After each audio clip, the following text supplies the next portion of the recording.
presentación, mil gracias con tu compromiso con Atarraya y adelante, por favor, a los participantes, una recomendación de apagar los micrófonos mientras esté Ricardo presentando y al final, como es común, tendremos una sesión de preguntas y comentarios para todos. Gracias, Ricardo, nuevamente y adelante. Bueno, muchas gracias, Jairo, por la invitación. Este trabajo que voy a presentar hoy es un capítulo que va a estar en el primer libro, en la primera publicación que va a ser la Fundación Atarraya. Y ha sido un aprendizaje para mí, para Jorge García también, que me hizo los comentarios. Conocía algunos de estos temas, pero nunca los había estudiado a profundidad. Y la invitación de Atarraya hizo posible dedicarle un tiempo, bastante tiempo además, a desarrollar este trabajo que tiene hoy tiene como título pensar en eso, en cómo era el departamento de Córdoba hace 70 años, conocer algunos de los antecedentes y pensar, y es tal vez el elemento más importante, en algunas continuidades y temas de investigación vacíos que encontramos, que encontré en la historiografía sobre la región, que es muy importante que podamos seguir con este patrocinio de Atarraya, con este medio, poder seguir analizando. Yo voy a comenzar directamente, se van a dar cuenta, no me voy a concentrar como tal en el proceso de creación del departamento, aunque también tuve que investigarlo, sino más que todo en las cuestiones del contexto, de por qué se crea el departamento de Córdoba, por qué es posible crear el departamento de Córdoba, el momento histórico colombiano en el cual se creó y cuál es el contexto que da origen a, digamos, a esa realidad. Voy a comenzar contando que muchos de los que están aquí o algunos de los que están aquí han tenido algún familiar que estuvo metido en ese proceso. Este fue un proceso bipartidista en la cual participó la clase política de lo que en ese momento, digamos, del territorio en donde se iba a conformar el departamento de Córdoba y algunos gremios, particularmente FENALCO, bajo la dirección de Severo J. García. El proyecto se va a presentar en septiembre del 48, de 1948. Yo lo pienso, no era tal vez el momento más apropiado para presentar esta idea. Unos meses antes habían asesinado a Jorge Eliezer Gaitán, pero el Congreso de la República seguía funcionando debido a la unidad nacional que habían pactado el gobierno conservador con la oposición liberal, dirigido por Mariano Ospina Pérez y por el maestro Echandía. El proyecto va a ser aprobado en la Cámara de Representantes en las sesiones del segundo semestre, que eran las únicas que existían de 1948. Y posteriormente el proyecto va a quedar detenido hasta 1951 cuando va a ser finalmente aprobado.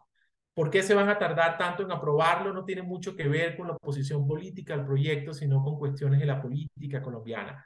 En 1949 el Congreso de la República cierra, bueno, lo cierra Mariano Ospina en el momento en que se está discutiendo en el Senado la aprobación del proyecto. El Congreso de la República va a estar cerrado hasta 1951, cuando se convocan unas elecciones especiales en el mes de septiembre y en el peor año de la violencia en Colombia, de ese periodo histórico que conocemos como la violencia en Colombia. Finalmente se logra aprobar el proyecto gracias a la mayoría, aunque el Congreso estaba dominado por el Partido Conservador, pero la mayoría estaba en lo que en ese momento era ya una incipiente oposición al gobierno de Laureano Gómez y de Roberto Urdaneta Arbeláez, en manos de el senador Gilberto Alzate Avendaño, que es en últimas esa facción la que va a terminar apoyando el proyecto. El proyecto se aprueba en diciembre y el gobierno pide, después de algunas modificaciones que se hacen en el Palacio Presidencial, el proyecto comienza a andar 6 meses después, en junio de 1952, que es la fecha que celebramos para la creación del departamento. Las normas constitucionales colombianas establecían que cualquier departamento y la creación de un departamento requería de un número determinado de habitantes, 250.000 habitantes, más unos determinados niveles de ingresos. Por eso el proyecto se va a constituir en la forma con el territorio que ustedes están viendo en este momento, 10 municipios de la cuenca del Sinú. Montería en ese momento cubría el municipio de Montería cubría los territorios de Valencia y Tierra Alta, por eso no los ven listados ahí. Planeta Rica se va a crear en esos años. 4 municipios de la cuenca del San Jorge, Ayapel, Caimito, San Benito Abad y San Marcos, y los estoy leyendo porque una de las negociaciones para finalmente que el presidente aceptara firmar el proyecto de ley fue que se eliminaran del proyecto a Caimito, San Benito Abad y San Marcos, aunque posteriormente 2 de esos municipios van a ser incorporados temporalmente al departamento durante la dictadura de Rojas Pinilla, y 3 municipios de Sabana, a Chinú, Sagún y San Andrés de Sotavento.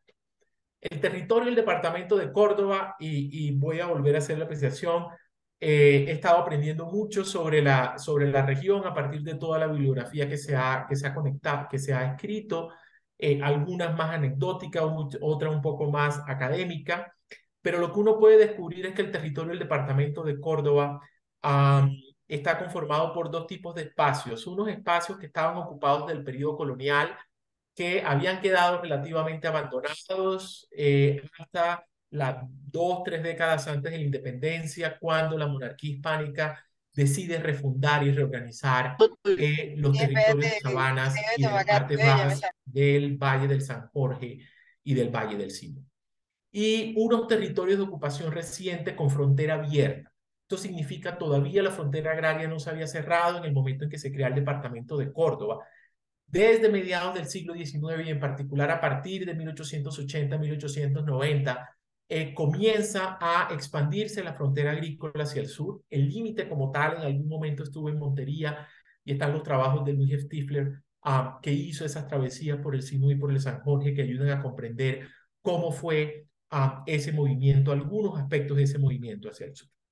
Y esa frontera de lo que va a terminar siendo el departamento de Córdoba, todos los departamentos del Medio, Sinú y San Jorge, y de la parte alta de ambas cuencas, va a ser ocupada paulatinamente a partir de ese momento, de mediados finales, en particular del siglo XIX, gracias a la actividad maderera.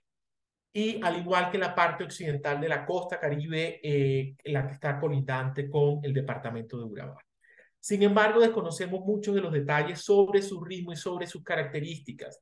Y voy a hacer estas menciones en varias ocasiones porque tal vez lo más importante digamos, de lo que logré descubrir en este trabajo son algunos temas que pueden servir para investigación a las personas que están, a los estudiantes de la Universidad de Montería, que pueden ser temas de investigación muy interesantes para sus trabajos de grado. El mapa que se presenta en este momento lo pueden ver. Yo aquí estoy señalando como si ustedes me pudieran ver, pero la propuesta que aparece en el mapa que se va a presentar al Congreso de la República, de cómo se debería dividir el departamento de Bolívar. Encuentran además marcadas algunas carreteras, y esto también es muy importante y lo vamos a ver ahora, porque en ese momento, cuando se presenta el proyecto, estaba construida parte de la troncal de Occidente, hasta un poco más abajo de Planeta Rica, y el gobierno nacional estaba comenzando a construir algunas de las vías que iban a conectar a Lorica, Cereté y Montería con esa troncal de Occidente, que fue la primera parte de ese proceso de integración del territorio, no solamente de Bolívar en ese momento, sino del Caribe colombiano con el interior de Colombia. Hasta mediados de los años 50, la única conexión que existía entre el Caribe colombiano y el interior del país continuaba siendo el río Magdalena. ¿Sí? Y esto es muy importante tenerlo presente porque estamos pensando también no solamente en el proceso de construcción de un departamento, sino de un proceso de modernización nacional que se está haciendo en medio de una crisis institucional y de lo que conocemos como la violencia, que va a tener mucha importancia en la forma, además, cómo se va a construir, cómo se va a fundar el departamento de Córdoba. ¿Qué sustentaba la propuesta? La propuesta la sustentaban varios temas, algunos muy repetidos desde comienzos del siglo XX, pero que se hacen cruciales en la década de los 40. La primera tiene que ver con el escaso desarrollo relativo del territorio que formaba la parte sur de Bolívar, comparado con su potencial económico. Y este es un punto que vamos a encontrar en toda la literatura, el potencial económico de los valles del Sinú y del San Jorge. Aunque todo Bolívar estaba rezagado. ¿sí? Bolívar era en ese momento uno de los departamentos, no solamente uno de los departamentos más pobres de Colombia, sino uno de los departamentos con un menor desarrollo en términos de servicios públicos, de servicios públicos, de cubrimiento de energía, etcétera, etcétera. La otra gran queja era la insuficiente atención que prestaba Cartagena precisamente a esa mitad sur de Bolívar y la deficiente labor de intermediación de esos intereses ante el gobierno nacional. Recuerden, era un momento en el cual los alcaldes, los gobernadores eran nominados y nombrados desde Bogotá y teníamos un sistema bastante centralizado. Entonces, esa labor de intermediación entre las regiones del país y Bogotá era ejercido por desde las capitales de departamento y desde los grupos parlamentarios que llegaban al Congreso de la República. También sustentaba la propuesta el auge de la ganadería. ¿Sí? Después de la Guerra de los Mil Días, que tuvo además un impacto tremendo en los hatos ganaderos de sabanas y de lo que ya se había deforestado en el Sinú y en el San Jorge, había continuado creciendo, aparece la actividad ganadera moderna, pero también había un potencial y un incipiente desarrollo de la agricultura comercial. El producto que más se ha estudiado es el algodón, pero también hay alguna evidencia anecdótica de que ya también se estaba comenzando a cultivar en la zona del San Jorge y en el Bajo Sinú arroz de forma relativamente mecanizada. Y otro de los puntos que están apareciendo aquí también es que la economía de la región ya tenía en ese momento a Medellín y no a Cartagena como su principal mercado. ¿Sí? Y para los que estaban sustentando la propuesta, y eso también va a ser importante, el apoyo de la delegación antioqueña en el Congreso de la República, tanto de liberales como de conservadores, para la creación del departamento fue crucial. En el Senado la propuesta estuvo presentada y estuvo defendida por un senador antioqueño y en la Cámara de Representantes por un conservador de Cundinamarca. Entonces, efectivamente podemos hablar de una propuesta bipartidista la que se va a presentar en ese momento. ¿Cómo se evidenciaba ese rezago? El rezago se evidenciaba en todos los aspectos que ustedes puedan encontrar. No había un hospital, no había un kilómetro de carretera pavimentado, no habían kilómetros de carretera todavía en el departamento, en el territorio que iba a ser el departamento de Córdoba. Ni acueductos, ni alcantarillados, nada. Las plantas eléctricas funcionaban, alguno de ustedes puede que lo recuerde, funcionaba de 6 de la tarde a 12 de la noche, alguna cosa así, con una muy escasa capacidad. El analfabetismo en Bolívar en 1942 alcanzaba el 62% de su población y era uno de los departamentos con los niveles de analfabetismo más altos de Colombia. Eso significa que en 1953, que es el primer año en el cual entidades públicas en el departamento de Córdoba entregan datos al DANE o a la Contraloría General de la Nación, Córdoba era uno de los departamentos con mayor nivel de analfabetismo en el país, solo por encima de Chocó y los territorios que se conocían anteriormente como territorios nacionales.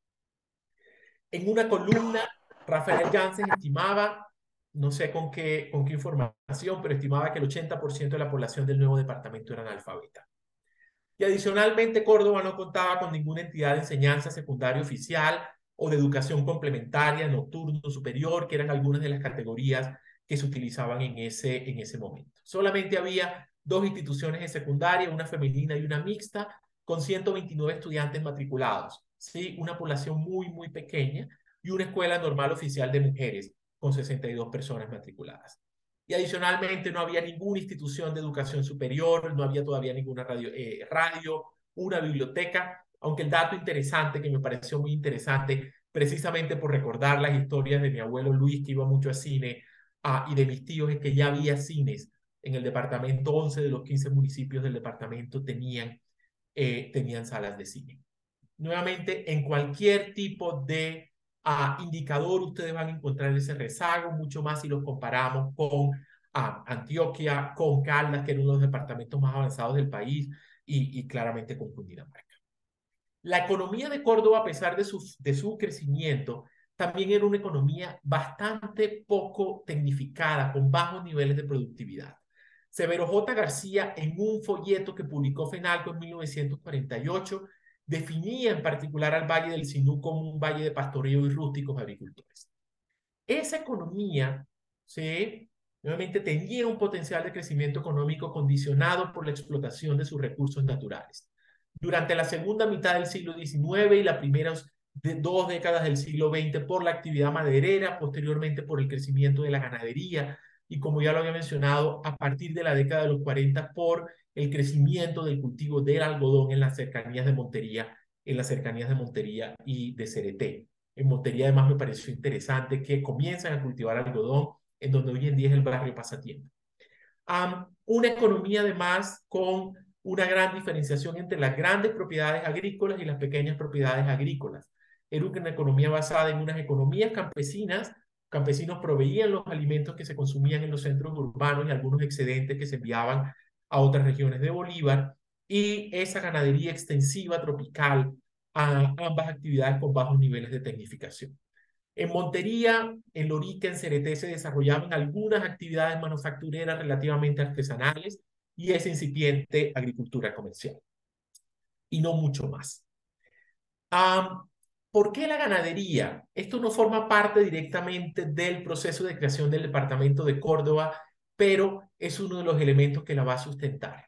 Y el desarrollo de la ganadería se va a expandir, esa actividad ganadera que conocemos, al ritmo de la deforestación. Fue muy importante la actividad maderera porque esa actividad maderera asumió los primeros costos de limpiar la tierra de los árboles para posteriormente comenzar a construir, a desarrollar poco a poco los pastos y los hatos. Y se adaptó a las condiciones ambientales e institucionales y de dotación de factores existentes. Esta historia la han contado ya diferentes, no solamente historiadores, sino también de otras perspectivas disciplinares, en cómo durante el invierno, durante todo el periodo colonial y hasta bien entrado el siglo XX, los ganados bajaban a las zonas que se anegaban durante el periodo de sequía, durante el verano, se alimentaban en esa zona, y cuando comenzaba a subir el nivel de las aguas, iban hacia las zonas, eran subidos hacia las zonas altas. Cuando me refiero a la dotación de factores existentes, quiere decir un territorio con una muy baja población, un territorio con muy baja dotación de capital y también sin existencia, digamos, con la ausencia total de medios de comunicación modernos. Durante el siglo XIX y la primera parte del siglo XX, el río Sinú fue crucial, y el río San Jorge fueron cruciales para transportar mercancías y transportar los ganados, pero ese mismo proceso de deforestación hizo que ya en la década, finales de los 30, principios de los 40, el calado del río había disminuido tanto que en el momento en que se crea el departamento, ya se considera que el río Sinú no puede ser considerado, no puede ser, digamos, de alguna forma utilizado como un medio de comunicación moderno. Y adicionalmente el territorio, y gracias a estos ríos, tenía cierta posición estratégica que permitía llevar las reses caminando hacia los mercados y hacia los puertos de embarque. Durante el siglo XIX, las reses se llevaban caminando hasta Momil. Desde Ciénega de Oro las podían embarcar, o desde Cereté las podían embarcar, las sacaban hasta Coveñas o hasta Zispata y las podían embarcar. En algunas coyunturas particulares lograron exportar al Caribe, pero de forma continua el principal mercado de los ganados que se producían en el territorio que sería el departamento de Córdoba fueron los estados primero y posteriormente los departamentos de Santander y Antioquia, y se llevaban caminando hasta Magangué, hasta Yatí en particular, en la zona de Magangué, y en algunos caminos eran introducidos hacia Antioquia. Y en 1952 las reses todavía caminaban hacia el mercado. Y tenía otras ventajas, era la actividad tal vez menos expuesta a eventualidades, rentable en contextos inestables como los colombianos. Algunos de ustedes tienen historias de su familia, de cuando las batallas y la campaña de Rafael Uribe Uribe en la zona del Sinú y de Sabanas, ¿sí? Y otros diferentes momentos en los cuales la movilidad de esos ganados fue precisamente importante. Los mecanismos de transhumancia de los cuales ya hablé, era fácil de manejar a distancia, etcétera, etcétera, tenía una serie de ventajas que permitieron que en las condiciones institucionales y de dotación de factores se pudiera desarrollar la actividad de la ganadería. El departamento de Córdoba, además, se va a desarrollar y el proyecto se va a presentar en un periodo de reorientación de la política económica colombiana, ¿sí? Y esto también es un punto muy importante, porque el país, no solamente las élites de Montería, Lorica, Cereté y la zona de Sabana, San Marcos, estaban pensando en cómo acelerar el crecimiento de la economía, de su economía, sino que todo el país estaba en ese momento precisamente analizando en cómo acelerar el crecimiento económico y la modernización socioeconómica del país.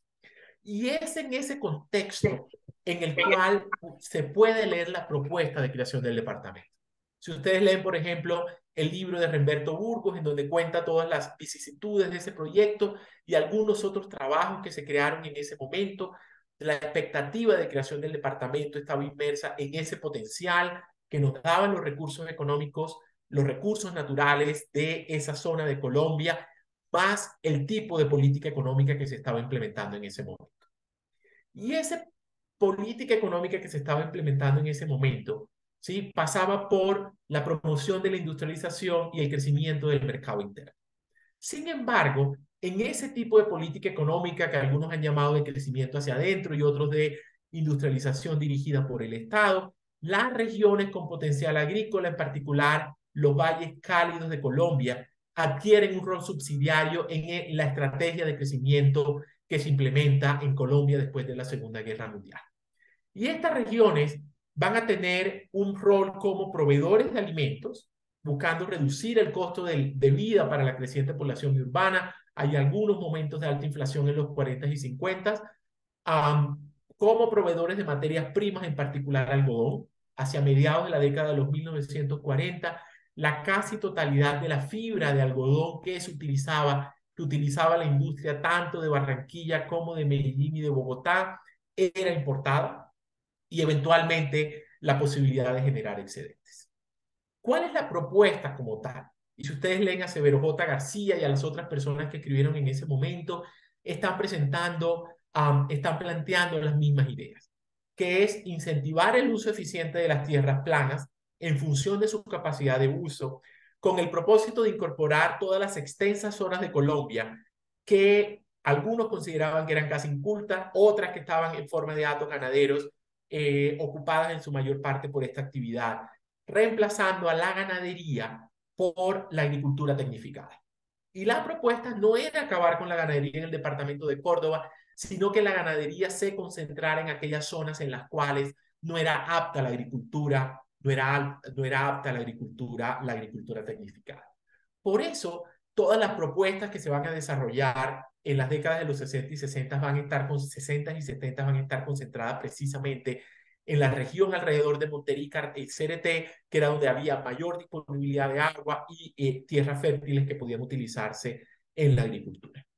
Y una política económica además que va a permitir la mecanización o que va a buscar la mecanización, facilitar la importación de insumos, inversiones en adecuación de tierras, crédito agrícola, la extensión de la caja agraria y de la actividad de la caja agraria en todo el territorio del departamento de Córdoba, la importación de insumos. Y efectivamente en la parte final de los 40, ¿sí?, con ese y principios de los 50, con ese crecimiento del desarrollo, el crecimiento de la agricultura, el algodón y el arroz. En Montería se van a vender 60 tractores en un año, montones de insumos agrícolas, con ese boom que se va a generar para el desarrollo de este cultivo, ¿sí?, que va a ser muy importante también en presentar en el Congreso de la República que esta era efectivamente una región, no solamente que tenía un potencial, sino también que ese potencial ya se estaba desarrollando con el desarrollo de esta agricultura comercial. ¿Cómo movilizar ese potencial? Se va a crear además una narrativa sobre por qué razón se debía crear el departamento de Córdoba y por qué era importante que se creara el departamento de Córdoba.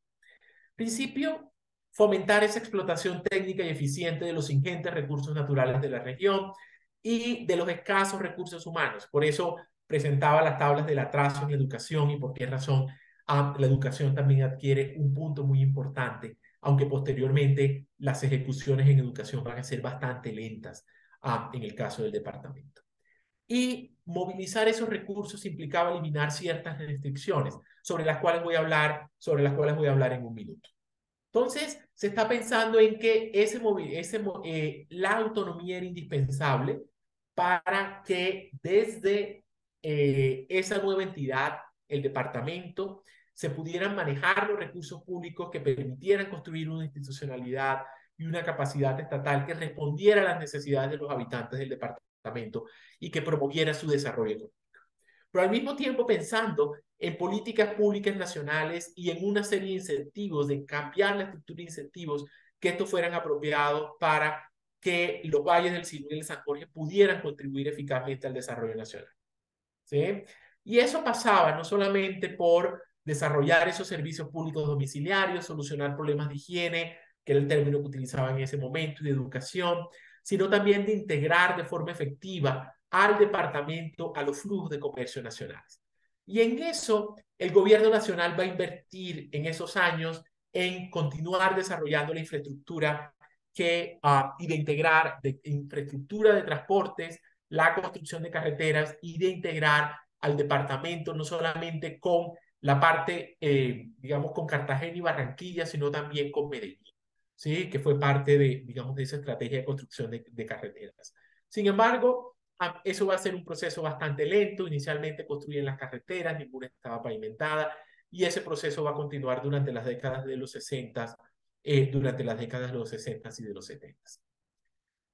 Y movilizar esos recursos también implicaba desarrollar una élite política y una élite económica que pudiera liderar el proceso de transformación del departamento. Algo que se observó en esos años es que existía una capacidad empresarial, ¿sí? Y esa capacidad empresarial comienza a expresarse con todas estas personas que van a comenzar a cultivar de la nada, ¿sí? La fiebre del algodón que se va a dar a finales de los 40 y principios de los 50, hasta que la inundación de 1952 aplacó un poco la, digamos, el rápido crecimiento que estaba teniendo la actividad algodonera en el territorio del nuevo departamento. Ustedes pueden también, algunos de los que están conectados, tener historias de cómo sus familias comienzan a cultivar algodón o comienzan a cultivar arroz o toman decisiones de comprar maquinaria, de endeudarse con la Caja Agraria o con otras entidades para hacer algo de esa transformación productiva que se estaba fomentando en ese momento a nivel nacional y a nivel local. ¿Qué proponían? Sí, y estas propuestas, muchos de ustedes las conocen. Esa modernización y esas restricciones sobre las cuales les hablé hace un momento pasaba por controlar los ciclos hidrológicos de ambos ríos, tanto del río Sinú como del río San Jorge. Rápidamente, las diferentes misiones que estudiaron encontraron que el río San Jorge no era tan propicio para construir una hidroeléctrica, pero esos estudios sí comienzan a pensar en que era deseable y posible construir digamos, una hidroeléctrica, inicialmente una represa y posteriormente una hidroeléctrica sobre la angostura, sobre la angostura de Urrá. Ese control hidrológico de los ríos pasaba no solamente por construir esa hidroeléctrica, sino por obras de adecuación de tierras. Obras de adecuación de tierras que consistían en construir canales para poder drenar las tierras y evitar que se inundaran en invierno, distritos de riego, y todas estas propuestas buscaban era precisamente reducir los riesgos de la agricultura tropical. ¿Sí? El otro punto era pensar en cómo aprovechar cerca de entre 310.000 y 400.000 hectáreas que se consideraban en ese momento en el valle aluvial del Sinú, que podían utilizarse para la agricultura intensiva. En algunos momentos se pensó que se podían lograr 2 cosechas al año por medio de la rotación de cultivos, maíz, algodón o algún otro producto combinándolo con el algodón, y la siembra de pastos, que si había regadíos y había mejores sistemas de drenaje, podía pensarse en cultivar pastos de mayor rendimiento que el que se tenía en ese momento, los que se utilizaban en ese momento en el departamento. Además de las consabidas inversiones en saneamiento básico, construir colegios. La nación construye el colegio, lo que conocemos hoy en día como el Colegio Nacional, a principios de la década de los 50. Hospitales, en esos años se inauguran los hospitales de Lorica, Cereté, el San Jerónimo de Montería y algunas otras obras que se van a construir en esos años.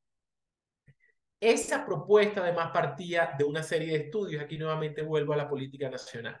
El gobierno nacional contrató diferentes tipos de estudios para investigar el potencial de desarrollo de las secciones, de las diferentes secciones del país, y se van a hacer también diferentes estudios de suelos hidrológicos para poder comprender cuál era el posible, las posibilidades de cultivo de productos agrícolas en esas zonas. Y en esos años el sinú va a ser ampliamente estudiado. El estudio tal vez más conocido es el que va a desarrollar Tipton, esta firma de Denver a partir de 1950 y que va a publicar en 1954. El departamento, la Secretaría de Agricultura del nuevo departamento va a contratar un estudio de suelos con Irusta y Fortuna en 1960 y algunos estudios complementarios que se van a contratar por intermedio de la Caja Agraria o por intermedio del Departamento Nacional de Planeación u otras entidades del Estado colombiano. Estos estudios rápidamente, aunque estudian toda la zona, se van a concentrar en el Valle del Sinú. Y se van a concentrar en el Valle del Sinú porque consideraban que era el que tenía mejores perspectivas para desarrollar esa agricultura intensiva. Entonces, el estudio Tipton voy a hablar un poco más adelante sobre él porque además es un estudio muy interesante y hay muchas cosas que nosotros podemos obtener de qué era lo que estaban proponiendo ahí y cuál debía ser el rol del nuevo departamento. Como parte de esas misiones, se van a conocer como misiones, todavía el día de hoy les damos ese nombre. También se va a estudiar la parte baja del Magdalena y del Sinú. Inicialmente se va a construir, se va a fundar la Corporación Regional Autónoma del Magdalena y del Sinú, siguiendo el modelo de la CBC del Valle del Cauca, que se creó y se fundó finalmente durante la dictadura de Rojas Pinilla y que va a ser, digamos que, el antecesor de la CBS, de la CBS. Tipton en 1954, que es el estudio más conocido tal vez porque es el estudio en el cual se plantean algunas de las obras que se van a desarrollar posteriormente de una forma bastante lenta en los años 60 y 70, que es además uno de los temas de estudio, por qué razón se le dio prioridad a otras regiones de Colombia y no al departamento de Córdoba con estas obras de infraestructura.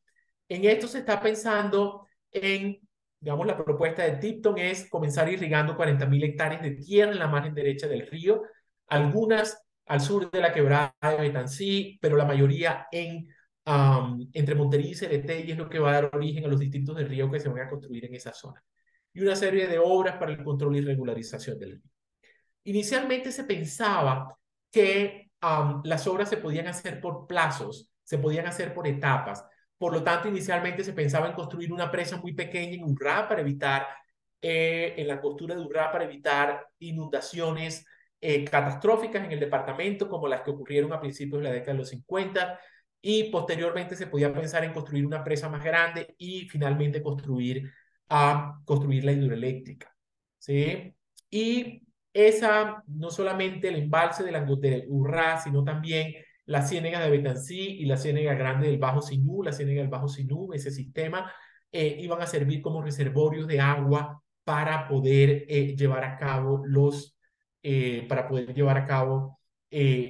para poder construir esos distritos de riego y una serie de canales transversales que podían también ayudar a prevenir esas avenidas y irrigación y de drenaje en las tierras bajas, pensando en la posibilidad de distritos de riego en la parte baja del río Sinú, tanto cerca de Lorica como cerca de la desembocadura, para también poder aprovechar esas tierras y continuar cultivando algodón.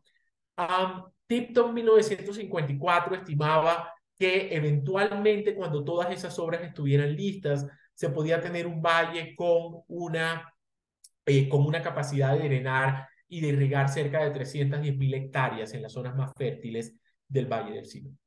Los estudios también van a cubrir el San Jorge, pero por la estructura geológica del San Jorge se requería energía eléctrica para poder bombear las tierras desde el río o desde las ciénegas hacia las zonas más altas, y por eso rápidamente se desestimaron las obras de infraestructura que se habían propuesto para esos años. Muy bien. ¿Qué ocurrió tras la creación del departamento?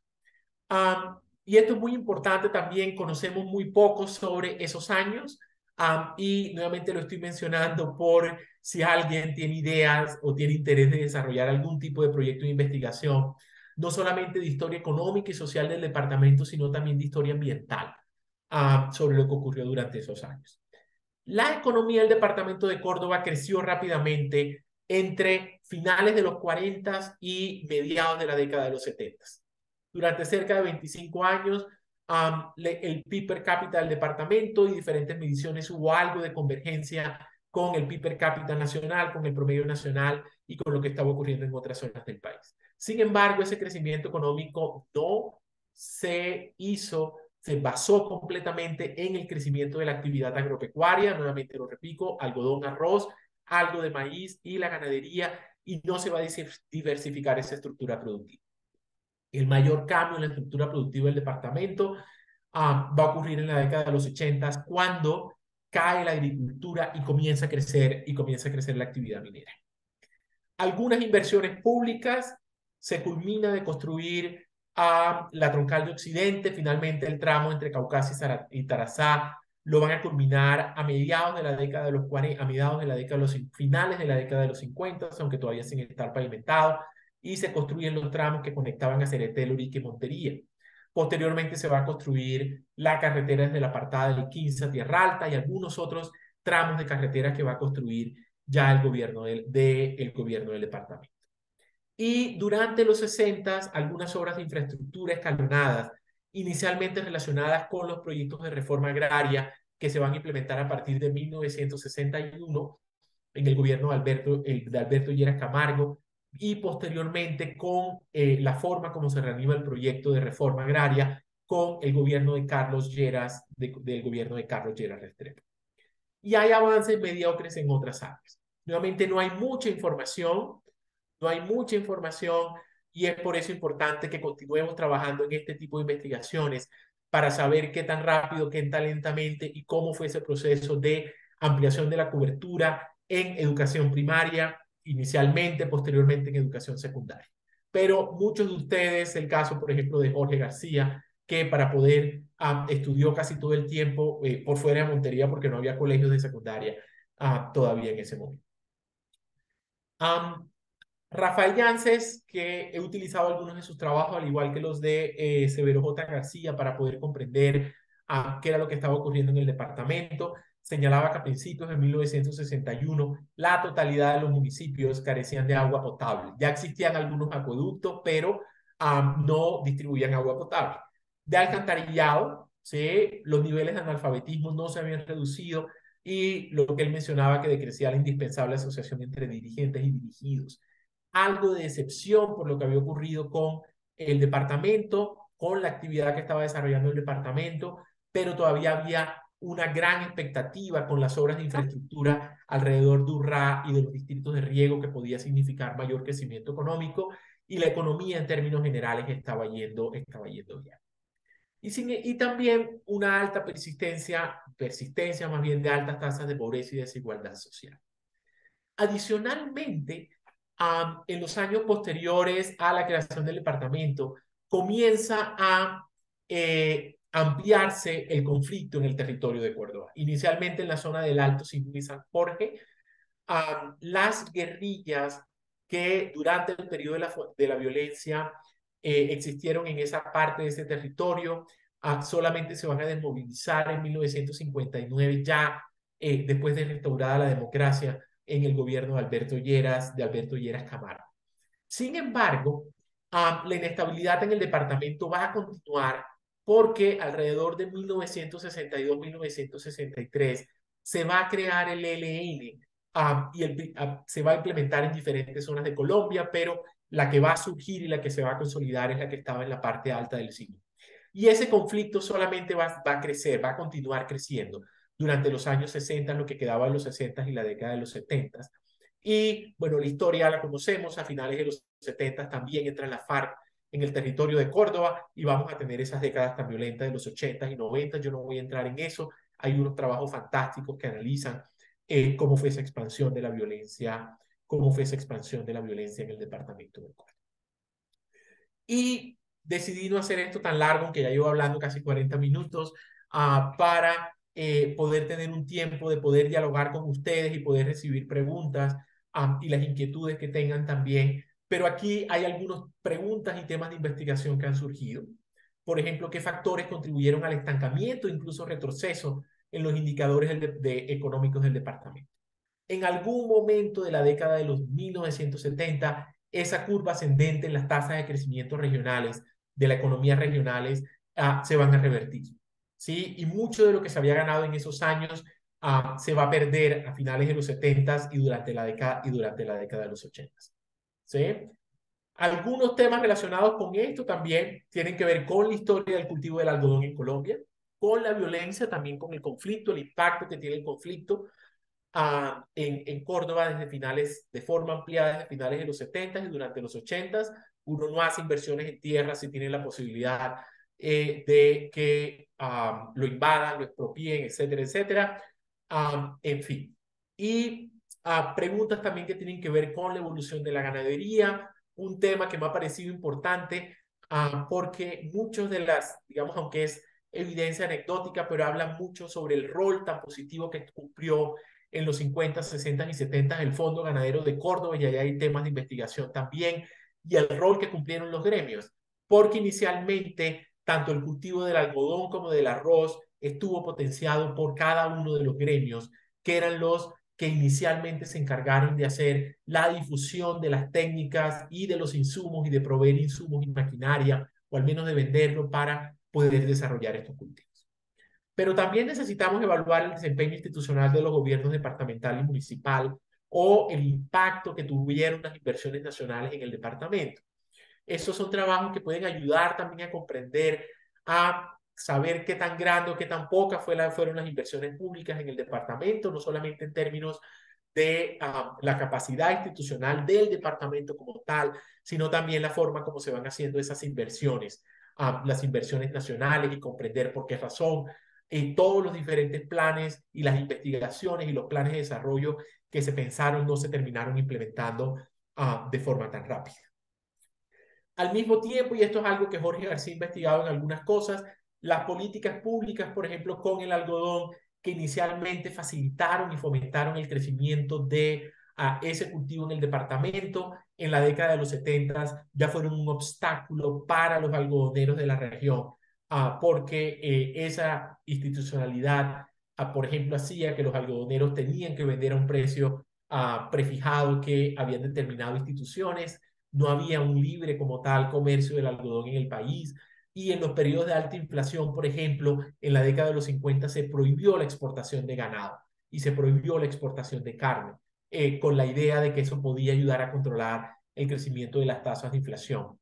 Y los ganaderos de la región dejaron de exportar.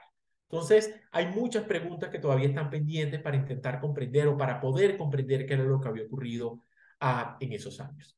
Y también tenemos que investigar el conflicto, porque para poder comprender también la forma como el conflicto en el departamento tuvo efectos, sabemos que tuvo efectos sobre las vidas de muchísimas personas, no solamente de los campesinos y de los habitantes de la tierra, sino también de los dueños de la tierra y de los asentados en la región, pero también para poder intentar comprender cuál fue el efecto de ese conflicto, no solamente en ese lento desarrollo de la institucionalidad estatal o de formas más democráticas en la política del departamento, sino también el directo impacto que ha podido haber tenido sobre el crecimiento de la economía de la región. Y con esto yo termino, y Jorge, podemos abrir el espacio para preguntas o para comentarios que ustedes tengan sobre esta presentación.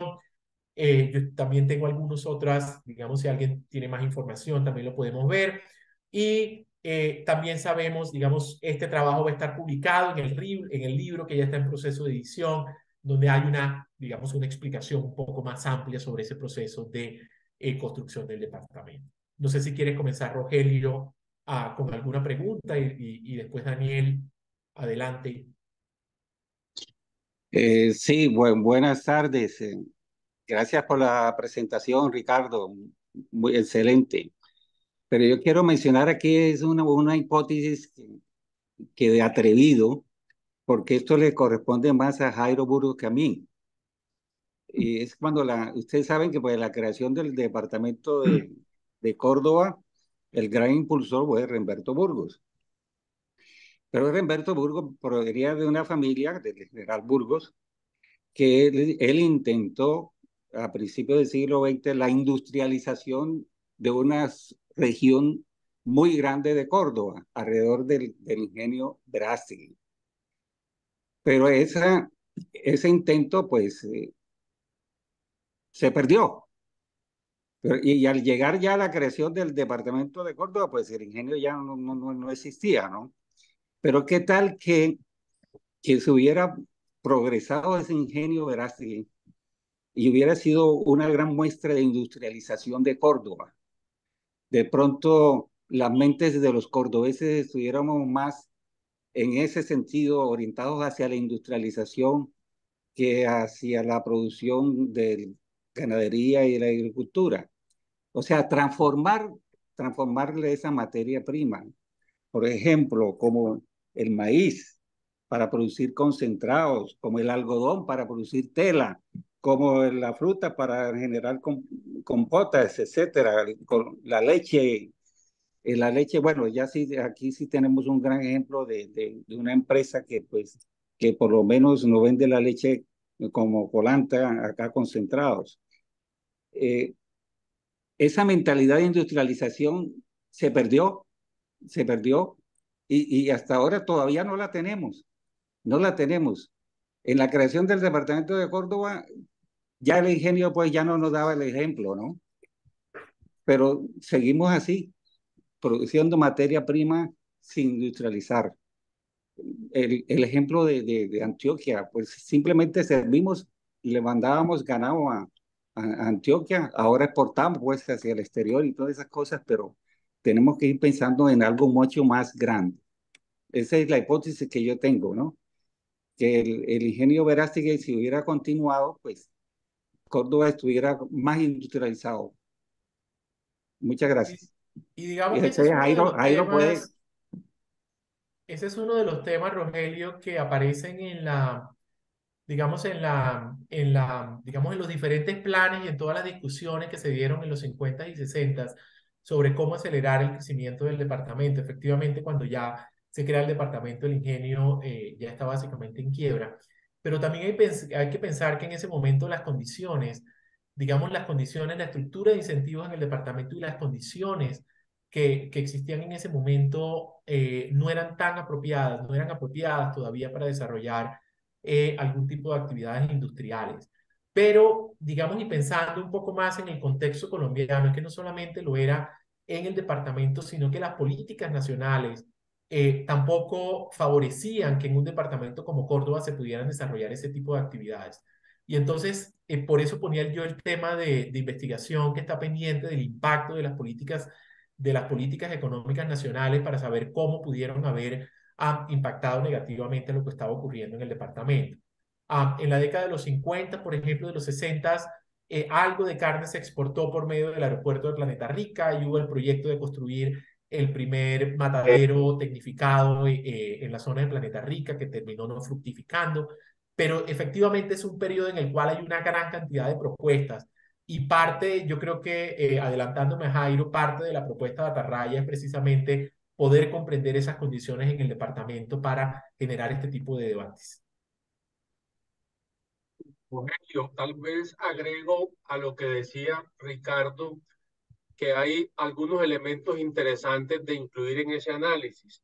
Primero, destacar que en la historia ha existido vocación empresarial en Córdoba, tanto de cordobeses como de extranjeros que han llegado a Córdoba. Mencionaba Ricardo el caso de la madera que trajo franceses al Alto Sinú. Por supuesto, el tema de la ganadería. Se menciona ahora el tema del azúcar.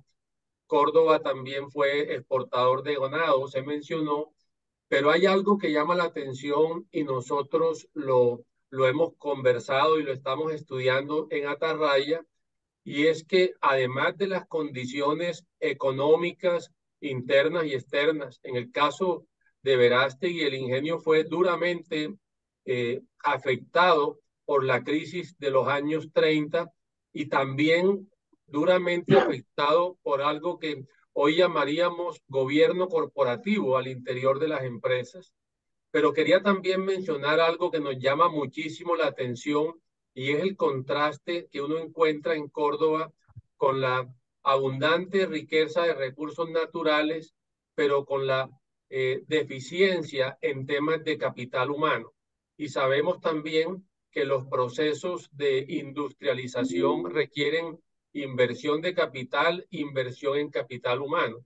De hecho, miremos hoy día, y ha sido un buen hallazgo en Atarraya, hemos descubierto una cantidad de gente de Córdoba talentosa, regada en la geografía global, cuando la lógica podría indicar que si tuvieran espacios para desarrollar sus conocimientos, sus experiencias y el capital también para emprender, quizá el destino de Córdoba hubiera sido otro. Y quiero agregar finalmente algo que culturalmente llama mucho la atención, y es la dificultad para emprender y cooperar en torno a proyectos empresariales grandes. Hay, digamos, un esfuerzo grande o individual de empezar temas ganaderos, agropecuarios, cultivos, empresas inclusive, pero cuando se trata de procesos que impliquen unas economías de escala, unos tamaños importantes, nos cuesta cooperar, no solamente en Córdoba, sino en Colombia, y eso se opone a lo que sucede, por ejemplo, en países muy cercanos. Aquí nomás en Costa Rica tienen unas formas de trabajo asociativo que permiten rápidamente ganar tamaño y escala para participar de manera exitosa en los mercados internacionales. Entonces, Ricardo plantea unas preguntas muy valiosas. Yo creo que nosotros podríamos aprender de todas estas historias y preguntarnos qué hace falta y qué podemos hacer los cordobeses para dar un uso mucho más responsable, si se quiere, óptimo en lo económico a esa riqueza natural, incorporándole lo que hoy hace la diferencia, que es el capital humano, el conocimiento, las destrezas gerenciales para poner todos esos recursos al servicio de unas causas mucho más trascendentales. Y algo que también se mencionó y que yo creo que no podemos dejar de lado en el libro que estamos publicando, en un trabajo en donde Jorge, Jaime Bonet meten mucho la mano. ¿Qué pasa en Córdoba a partir de ese momento en donde Ricardo dice empieza a caer el ingreso por habitante? ¿Y qué responsabilidad compete al liderazgo público en Córdoba con el uso de los recursos que el departamento ha recibido? Yo creo que son preguntas que vale la pena profundizar, que vale la pena responder, pero volviendo a Rogelio, claramente cuesta entender cómo un departamento, pues con esas condiciones y características, no ha podido prosperar al ritmo que podría hacerlo en otras condiciones y sobre todo con liderazgos mucho más agresivos y efectivos en estas materias. Como sé que hay manos levantadas, vamos a ir en orden y empecemos con Daniel, luego Andrés y luego Luis. Bueno, muchas gracias, doctor Burgos, y felicitaciones a Ricardo porque ha sido, la verdad, una presentación muy interesante. Yo tengo una inquietud, Ricardo, y tú hiciste breve mención a ello, pero me gustaría si nos pudieras ampliar un poco qué rol ha jugado, si se pudiera hablar de rol, el río Sinú.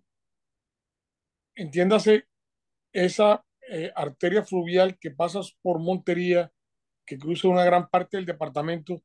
En esa historia que tú nos estás presentando, qué tan importante ha sido y qué tan utilizado fue y lo está haciendo esa autopista natural que tenemos. Esa sería mi pregunta y muchas gracias, Digamos, no Carlos. solamente, no solamente el río Sinú, sino todo ese sistema hidrológico que forman los ríos Sinú y San Jorge. Desde la época de la colonia fueron el principal medio de comunicación y en eso sí podemos encontrar muchos trabajos sociológicos, antropológicos sobre cómo ha sido la relación de los habitantes del departamento con ese sistema hidrológico, que fue lo que permite además la supervivencia de la población en este territorio desde el periodo colonial y desde antes del periodo colonial hasta, digamos, hasta el día de hoy. Ahí hay varias preguntas, digamos, hay algunos trabajos que se han publicado sobre las ciénegas del departamento, sobre la importancia de las ciénegas del departamento y otro tipo de publicaciones que se encuentran y que profundizan en esos temas. Sin embargo, digamos, sin embargo, es un tema pendiente. Y es un tema pendiente más que todo en los asuntos más presentes. en el periodo más inmediato, más bien, para poder comprender cómo ha sido esa relación con el río y la interrelación entre los factores económicos y las dinámicas que tenemos con la destrucción ambiental. Tal vez uno de los elementos que yo dejo marcados en el capítulo es que todavía no tenemos una muy buena historia ambiental sobre lo que ha ocurrido en el territorio del departamento de Córdoba y en particular con los valles del Sinú y del San Jorge. No solamente los procesos de degradación que han tenido estos, que llevaron a que el Sinú dejara de ser navegable desde finales de los años 40, sino también para comprender las posibilidades con las cuales cuentan esos sistemas hidrológicos hasta el día de hoy.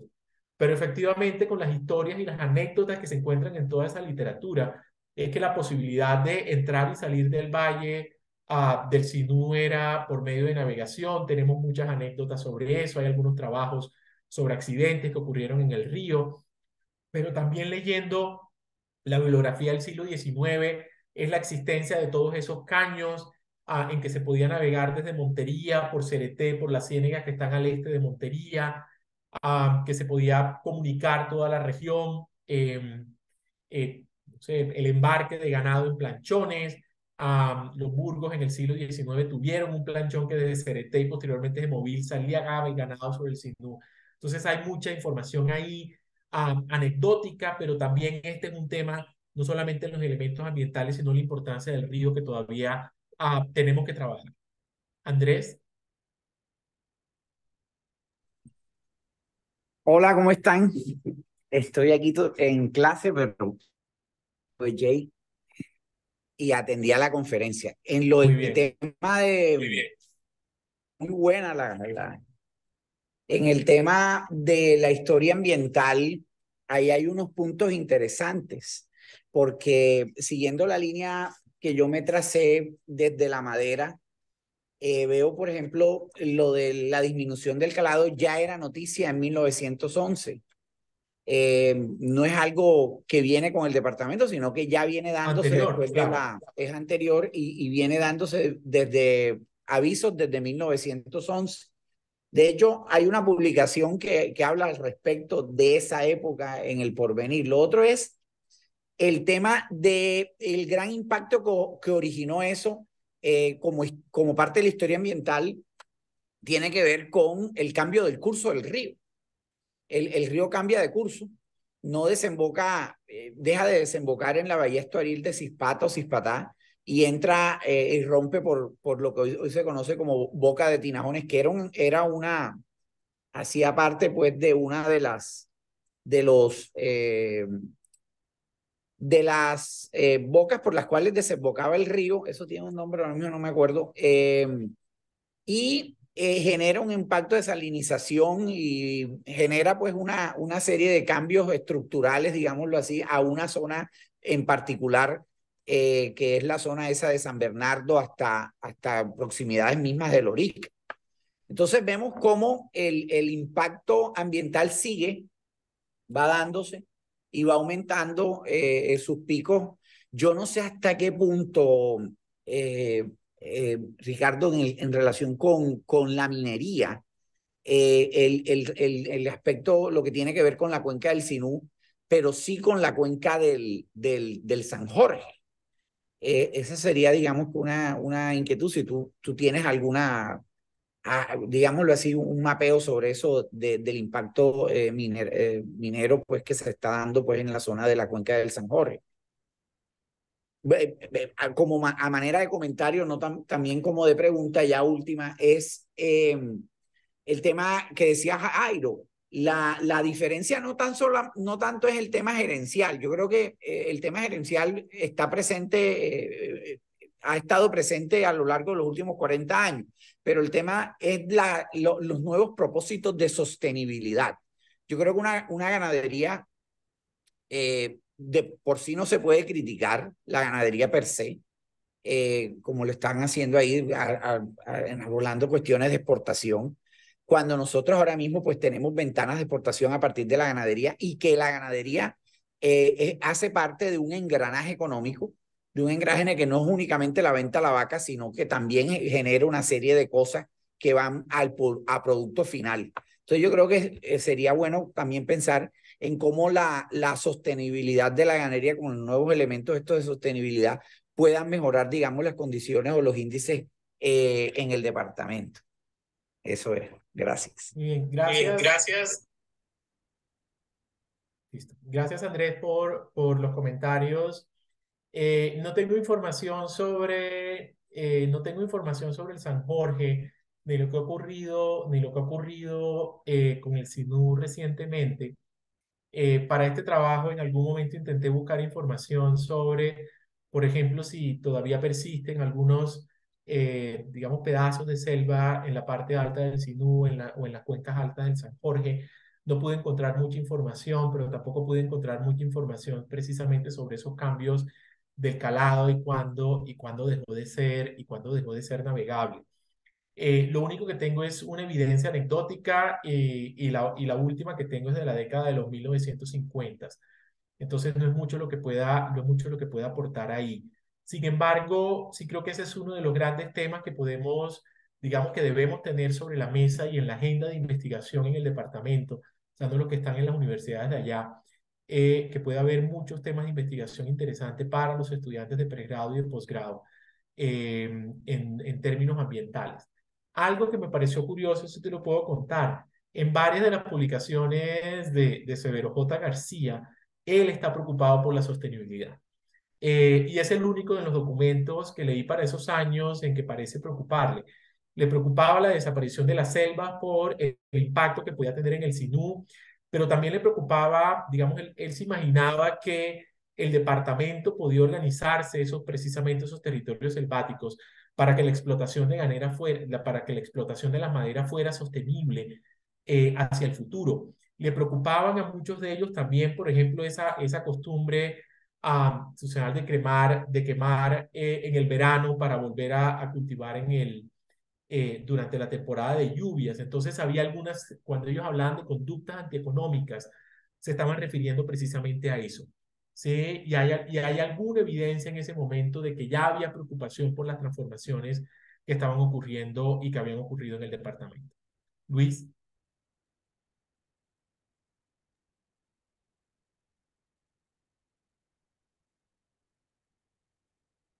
Buenas noches a todos, un saludo súper especial. Hacía rato que no me deleitaba con Atarraya y es un espacio supremamente interesante que nos enriquece muchísimo. En esta noche, pues nos acompañan estudiantes de mi cátedra de pensamiento creativo y qué rico escucharte, Ricardo, cuando haces una trazabilidad retrospectiva, porque son elementos que sirven para poder imaginar disruptivamente un futuro mejor para nuestro departamento.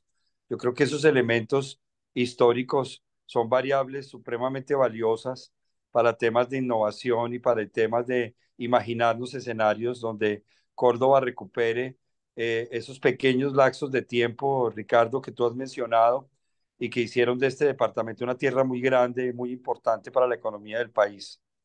Yo quisiera consultar con tu experiencia de investigación dos temas que me parecen particularmente importantes en la creación de escenarios futuros desde la perspectiva de desarrollo económico para el departamento, más aún cuando en este momento, desde la posición que la vida me ha puesto en la dirección de FENALCO Córdoba y en el liderazgo de comités intergremiales, puede alimentar un poco lo que queremos construir como lo mencionaste sabiamente.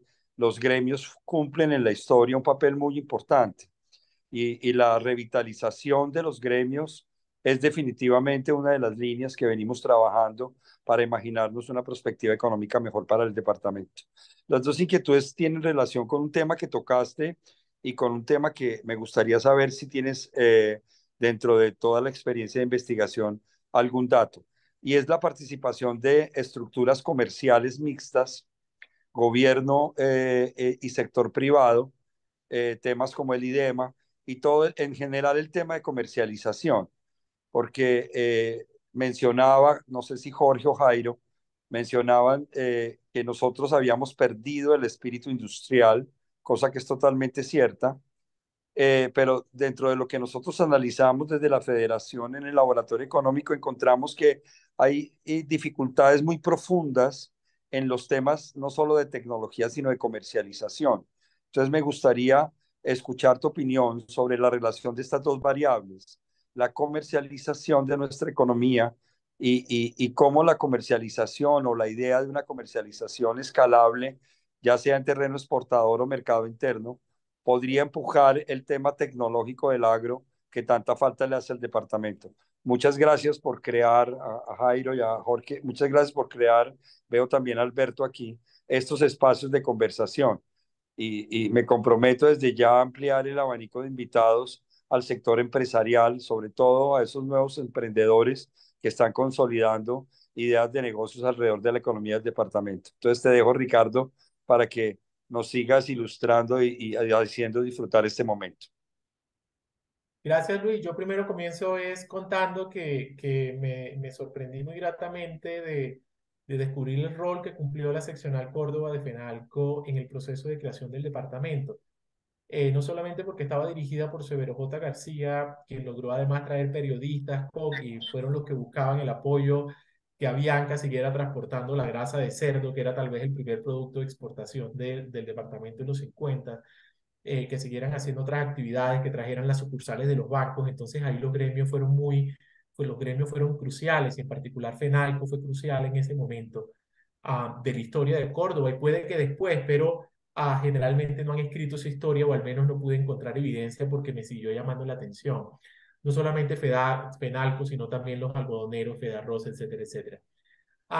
Una de las preocupaciones, no tengo información reciente, la verdad, Luis, y digamos, soy un buen historiador en ese sentido, en que me sigo quedando efectivamente atrás, pero cuando yo hablaba de eliminar las restricciones que existían en el departamento y que hablaba de la construcción de carreteras, la preocupación era precisamente en cómo esas carreteras y esas nuevas infraestructuras de transporte podían favorecer el crecimiento de la economía del departamento.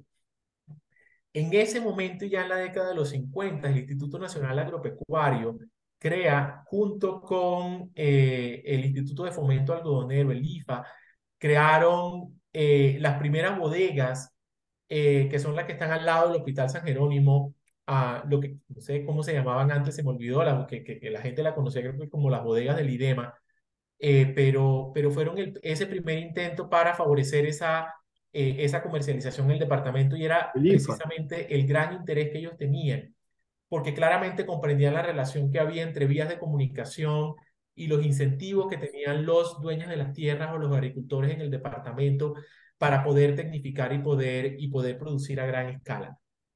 Y lo sabían, que la ganadería no se podía modernizar y que la agricultura comercial no se podía desarrollar a menos que existieran mecanismos de comercialización al interior del departamento, y que para guardar los granos que se produjeran, que es lo que da origen a los hilos del IDEMA, y posteriormente para poderlos llevar a otras zonas de Colombia. Y hasta que no se construyeron esas vías, nadie iba a hacer las inversiones ni a producir en gran escala. Entonces, pero sin embargo, la pregunta sigue subsistiendo.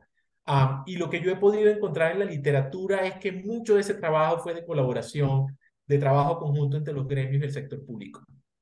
No parece ser que haya sido algo que solamente el gobierno nacional llegó y ofreció determinadas alternativas, sino que hubo un gran trabajo de los gremios ahí. El que mencionaba con los ganaderos, del Fondo Ganadero y otras instituciones, más la importancia del IFA y del resto de instituciones para el crecimiento de la economía, del departamento. Entonces, ahí se nota claramente, y en la forma además como presentan la propuesta.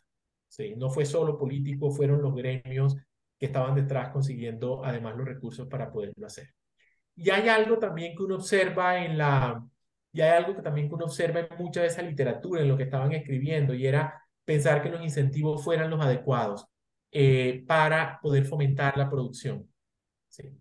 Entonces era una serie de obras de infraestructura para que no tuviéramos que sufrir con el riesgo de las inundaciones, carreteras para poder sacar los productos, escuelas, ¿sí? Y el resto ya era, digamos, un trabajo un poco más sencillo para poder favorecer el crecimiento de la economía regional. Jorge. Eh, yo quiero hacer un comentario, más bien explicarle algo a Daniel sobre la pregunta de transporte. Eh, mm,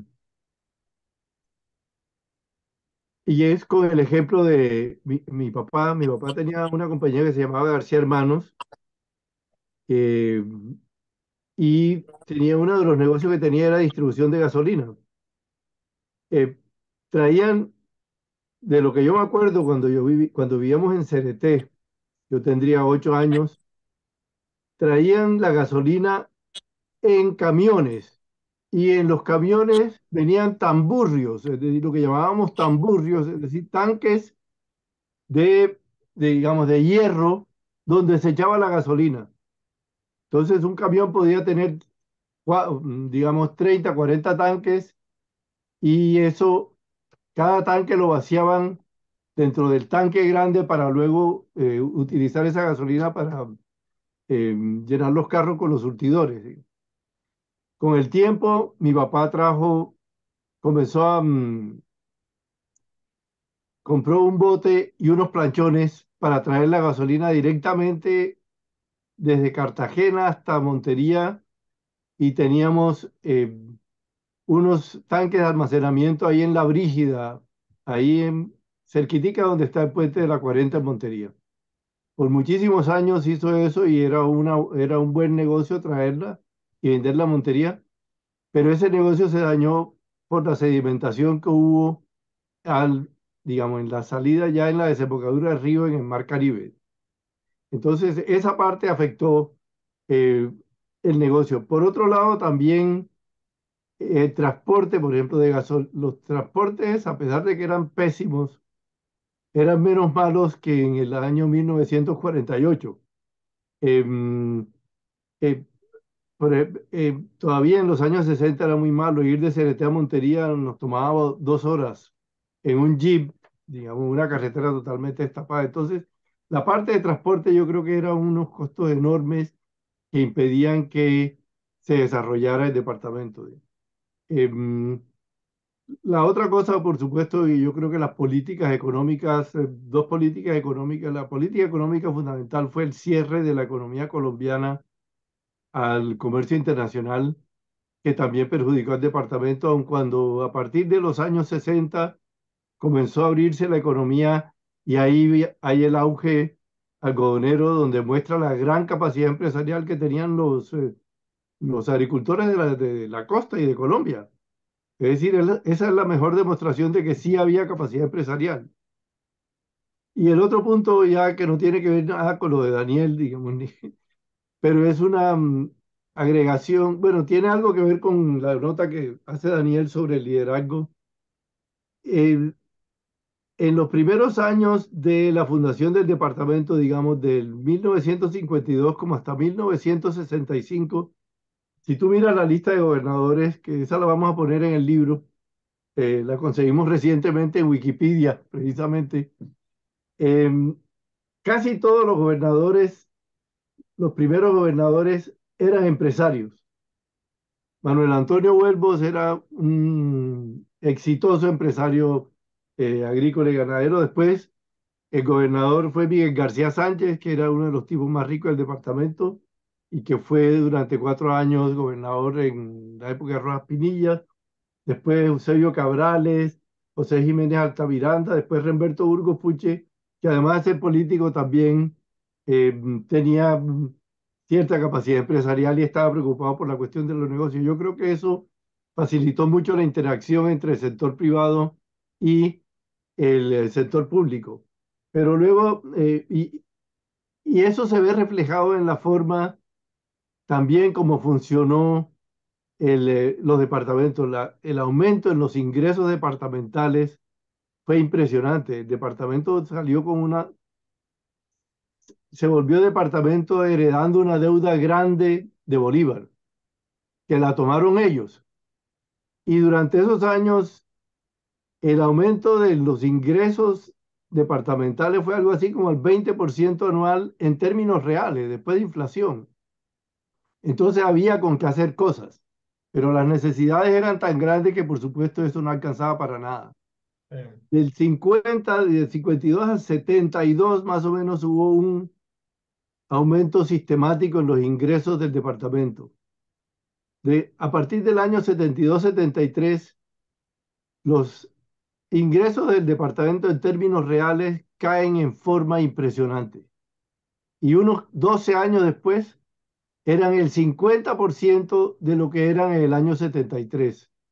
Todo esto es parte de, esto no es cuento, esto es parte de uno de los capítulos del libro que vamos a sacar. Y esos ingresos solamente se volvieron a alcanzar, yo creo que como a finales de los años 90 o comienzos del año 2000. Entonces, es decir, hubo una desidia administrativa u otro tipo de actividades que yo no sé cuál es, pero que des- desafortunadamente no tenemos la información detallada para saber qué pasó con los ingresos que nos permitan decir pasó esto aquí o allá, que es una de las cosas que queremos hacer más adelante con el, con Atarraya. Y luego vino la parte de la descentralización que le comenzó a dar recursos al departamento y le dio muchísimos recursos. La cantidad de recursos que le entran al departamento y a los municipios es impresionante. Para el departamento solo llegó en un momento a ser el 9% del PIB departamental, las transferencias. Por cada 100 pesos que producía el departamento, 9 pesos le llegaban al departamento de Córdoba. Y si a eso le agrega uno lo que son las transferencias a los municipios, eso puede ser el 15-20%. El punto es, ¿qué se hizo esa plata? Es decir, ¿por qué no tenemos otras cosas en Córdoba? Yo creo que ha habido una mi hipótesis, pues, pero tendríamos que hacer la investigación, es que la calidad de la administración pública en Córdoba se deterioró bastante. En parte porque había una rotación de gobernadores brutal, es decir, el, el tiempo promedio que duró un gobernador durante esos 52 años fue algo así como de 518 días, pero eso está sesgado hacia arriba realmente, porque hay unos 6 o 7 gobernadores que duraron más de 1100 días como gobernadores. Entonces la parte de los cambios políticos permanentes impiden pensar en algo de largo plazo. Entonces yo creo que eso más o menos, estas son algunas ideas que tengo y no quiero seguir hablando porque la charla es de Ricardo, no mía. Y Esto ahí, le y da con una eso que idea de lo que yo mencionas, creo que pasó. sí, con eso que mencionas, Jorge, yo creo que ese es uno de los grandes temas de investigación, porque hoy en día todavía los departamentos del Caribe colombiano, lo han mostrado varios estudios del Centro de Investigaciones del Banco de la República de Cartagena, todavía digamos, no solamente la capacidad institucional, sino digamos, la efectividad del gasto público sigue siendo más bajo que en otras partes de Colombia. Sí. Alberto, tienes levantada la mano. Sí, buenas tardes, ¿me escuchan? Sí. Perfecto, sí. Primero que todo, déjeme felicitar al doctor Ricardo, un paisano que nos hace brillar con luz propia en el exterior. Segundo, encontrarme nuevamente con mi jefe desde el punto de vista del conocimiento, Jorge García García, no deja de ser sino un momento muy placentero. Y haber aceptado siempre la invitación de Jairo Miguel es lo que me tiene acá. Eh, mientras hablábamos, yo hice una lineecita aquí que dice lo siguiente. Yo creo que los cordobeses lo hemos intentado, pero el modelo para el crecimiento económico de Córdoba ha sido sesgado para el Caribe y más para Córdoba desde el mismo Bolívar Grande. Yo tuve la oportunidad de ser sugerente de Fondo Ganadero en la década del 80 completa, sugerente técnico y administrativo. Y más o menos conozco cómo fue la dinámica de la ganadería de la época, sí, porque además me dediqué un poquito a recopilar información. Y soporto eso diciendo tres cositas. Tuve la oportunidad, aquí hice una pequeña lista de trabajar con empresarios como Miguel Villamil Muñoz, Arturo Vega Sánchez, Julio Cervantes Lagares, Vicente Escobar Méndez, un prestigioso médico veterinario egresado de la Universidad Nacional de Colombia, Cayetano Marsilia Sala, un líder agrícola del departamento de los mejores que ha tenido el Caribe.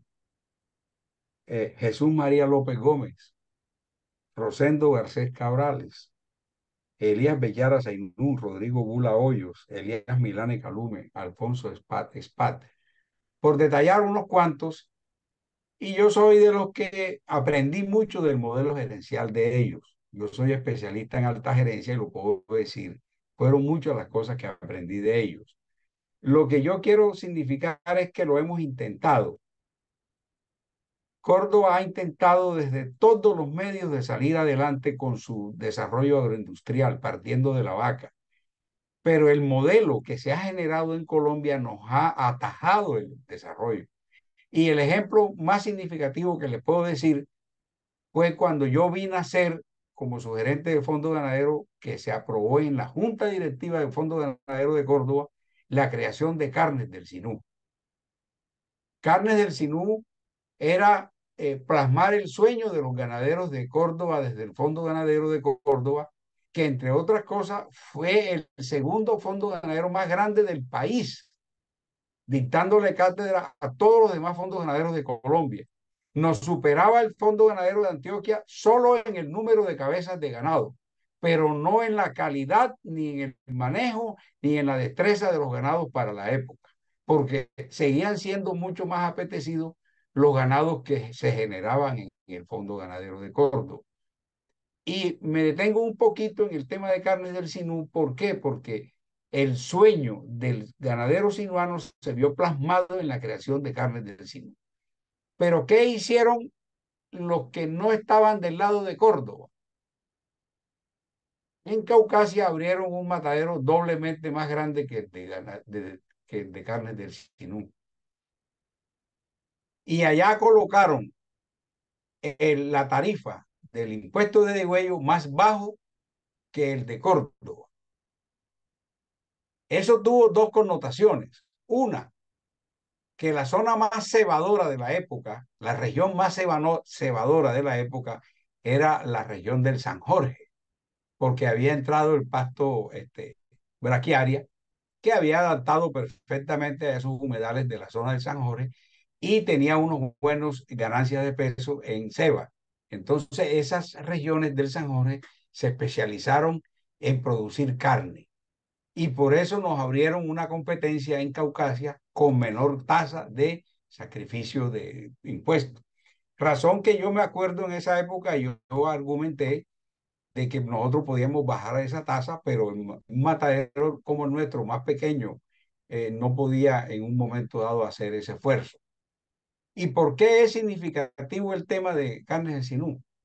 Porque a pesar de que el doctor Miguel Villamil Muñoz era presidente del Banco Ganadero, de la Junta Directiva del Banco Ganadero, y con el Banco Ganadero era que se había hecho la negociación de crédito.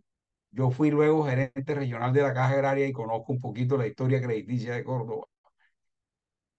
A pesar de que Villamil, el doctor Miguel, era el presidente de la Junta, nunca pudimos sacar adelante a Carnes del Sinú cuando se presentaron los primeros problemas económicos, lo cual imposibilitaba pagar el crédito. Y Carlos Villa Navarro, que era el presidente de FADEGAN, que no es lo mismo de FEDEGAN hoy, sino Federación Ganadera de Antioqueños, intrigó de tal manera en la junta directiva del Banco Ganadero de la época para que remataran cuanto antes a Carnes del Sinú, y hoy en día se llama Frigosinú, comprado por una sociedad de antioqueños. El mismo matadero o beneficiadero que anteriormente parecía un elefante blanco, hoy es uno de los mejores frigoríficos manejados por antioqueños. Igual puede ocurrir con Codelat en la leche. Lo mismo sucedió con el Fondo Ganadero de Córdoba, nos lo quebraron.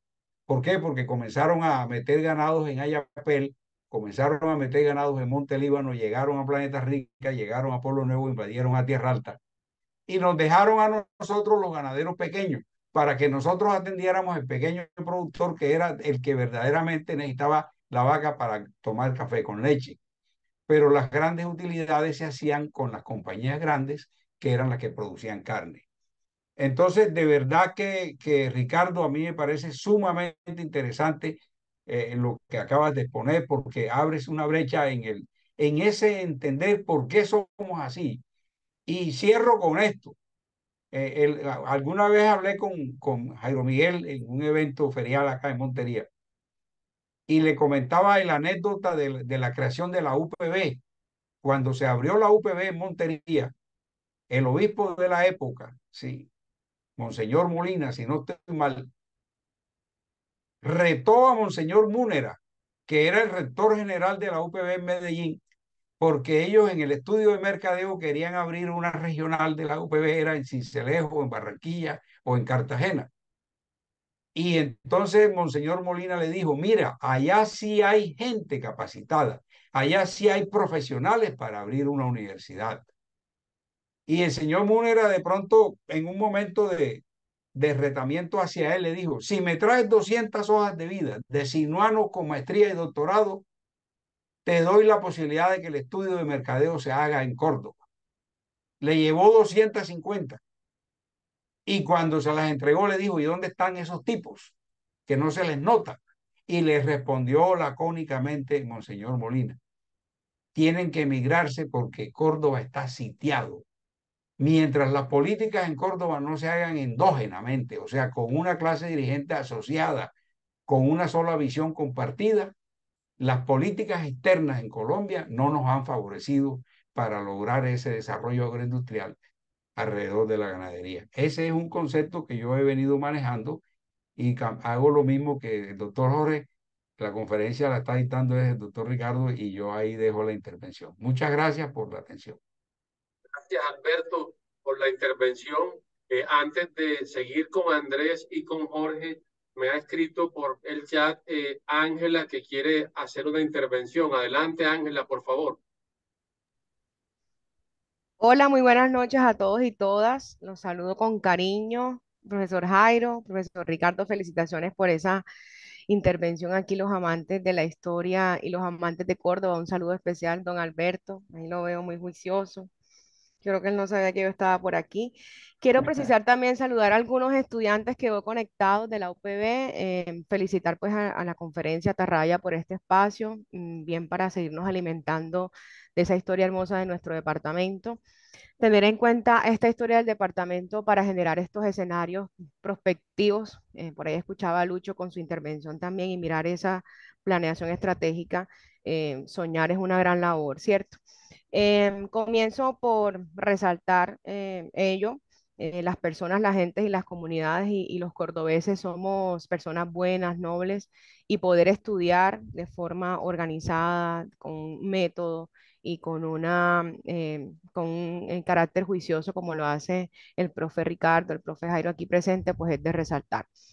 Decirle a los jóvenes, a los adultos y a los mayores que estamos aquí que debemos seguir estudiando este tema. Yo apenas estoy comenzando en la tarea, como me dijo un amigo por ahí, hay que ser eternos estudiantes, no solamente desde la perspectiva de mirar el pasado, sino prospectar al futuro. Ante ello, em, dejar en consideración del profe la posibilidad de tener, si en algún momento se tiene algún estudio en temas de dinámicas económicas, estoy en un proceso de organizar con un grupo de necios como yo, esa historia de las dinámicas económicas por municipios, mirando los 30 municipios del departamento, desde esa colonización, desde la explotación de los recursos naturales históricas en Córdoba, desde el tema de paz, que también me parece muy pertinente y toda la dinámica que ha tenido el departamento. Se ha escrito mucho en tema de violencia, orden público, el derramamiento de sangre, pero creo que hace falta también ligarlo o asociarlo a las dinámicas económicas. En eso estoy basando el estudio de maestría actual, en esas dinámicas económicas, mirando el pasado y la perspectiva de paz nueva que se tiene, sobre todo en el sur de Córdoba. Para ello requeriría, profe, si tienen algún tema de dinámicas económicas y sobre todo con ese enfoque de violencia y paz a nivel histórico, me gustaría poderla tener a través del profe Jairo para el estudio y el proyecto de grado de maestría. Y les decía para estos jóvenes que están aquí, adultos y mayores, poder identificar nosotros esa historia, ser diferentes. Siempre le digo a los estudiantes en valorar, digamos, la rigurosidad, la disciplina con la que se lee, se abstrae, se critica, en término positivo la palabra crítica, y se debate acerca de la historia de nuestro departamento. Yo considero que Córdoba y ese amor por Córdoba es familiar, debe ser cada día más grande en nuestro corazón, liderando procesos, identificando actores claves, teniendo en cuenta mucho los datos. Bueno, yo soy economista de profesión, como les digo, sigo estudiando, tener en cuenta esas cifras y esos datos que nos llevan a una definición de enfoques. Hablaba mucho de la sostenibilidad ahorita, los profes y algunos que intervinieron, de la sostenibilidad del medio ambiente, y de esos enfoques sociales que no dejan de ser también objeto de nuestro estudio. Pedirles también que podamos utilizar la historia y todos estos escenarios para poder generar acciones precisas en una construcción de cambio. Me pareció muy interesante también la pregunta de Lucho, y en esas dinámicas económicas poder mirar cómo la empresa, inclusive el gobierno, la gobernanza, el Estado y esas fusiones han hecho parte del desarrollo de Córdoba. Hacer una implementación y seguimiento de todas estas teorías para poder copiar lo bueno y seguir avanzando, ¿no? Esta historia desde las diferentes aristas. Específicamente la pregunta es hacia la posibilidad de tener bibliografía o estado de la que tenga que ver con las dinámicas económicas en el orden público, en el tema de paz, en la incidencia en el territorio cordobés. Entonces, esa es mi apreciación. Nuevamente felicitarlos, y seguir invitando a los jóvenes que están aquí a que participen con el profe Lucho y con otros profesores de los espacios de Atarraya. Gracias, Gracias, Ángela. Ángela. En términos históricos no encuentras mucho, no hay casi nada sobre eso que estabas preguntando. Profe, ese es mi Así, reto, ayúdeme con la maestría. Estoy en eso. así que hay temas de investigación, pero sí, sí, nos contactamos y te puedo dar algunas referencias. Gracias, Ricardo y Ángela. Bueno, el tiempo se va agotando. De hecho, estamos ya pasados algunos minutos. Andrés tiene la mano levantada. Adelante, Andrés. Adelante, Andrés. Aquí me escuchan. Sí, te Sí, escuchamos. te escuchamos. Jorge, mira, es que yo quedé como, digámoslo así rápidamente, quedé preocupado con lo que dijiste sobre los gobernadores, porque es que el cambio de gobierno, no sé si me corrija, los cambios de gobierno, al ver los gobernadores como figuras designadas por el presidente y el ministro de gobierno, la lógica era que el ministro, el gobernador durara un tiempo prudente, pero que las coaliciones y las políticas permanecieran, a toda vez que el gobernador era un simple agente del gobierno central. Entonces, los cambios esos en muy poco tiempo, vemos gobernadores, por ejemplo, de 3 meses, gobernadores de 2 años, hay gobernadores que incluso llegan a tener 3 años, pero son muy pocos. ¿En qué podría afectar eso cuando la política pública o la política central no iba a variar? Lo que iba a variar era la componenda política. Y cuando había componenda política, el personaje que llegaba tenía que respetarla. En caso de que no la respetara, pues se iba con conocido de autos, el caso de un gobernador de los años 80. Entonces, ¿en qué podría? Quiero que me contestes porque estoy, digámoslo así, me deja pensando en qué podría incidir eso. Eso es todo ya. Gracias. No te puedo contestar la pregunta, pero te voy a dar 2 datos. Ok. El promedio de días que un gobernador estaba en el poder, ha habido 49, primero, ha habido 49 gobernadores desde el año 1952 hasta el día de hoy, hasta el 2023. El promedio de días que un gobernador estuvo en el poder fue 518. 518 días, un poquitico más de un año, 4 meses. La desviación estándar, es decir, Sí. es de casi 400 días. Entonces hay gobernadores que quedaron a una desviación estándar. Hay un gobernador que duró 118 días y otros que duraron 918, 1000 días. Entonces yo creo que si hubiéramos tenido durante esos 70 años un gobernador cada 4 años, solamente tendríamos 17 gobernadores y tenemos 49 gobernadores hasta hoy día. Y yo creo que, digamos, en parte la volatilidad de eso era porque las coaliciones políticas se despedazaban, pienso yo, porque cada uno quería que le diera una parte y lo que estaban buscando ya no era digamos, el progreso del departamento, sino su progreso político personal. Pienso yo que los objetivos de los gobernadores cambiaron.